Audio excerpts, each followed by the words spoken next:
दोस्तों RRB NTPC under graduate का result जो आउट हो चुका है।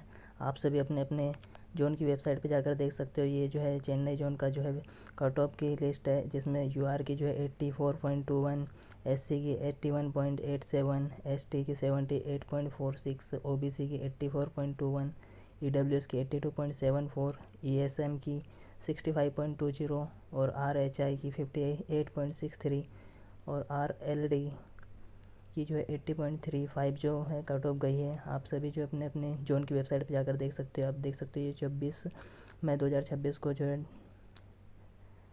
फाइनल रिजल्ट जो आउट हुआ है।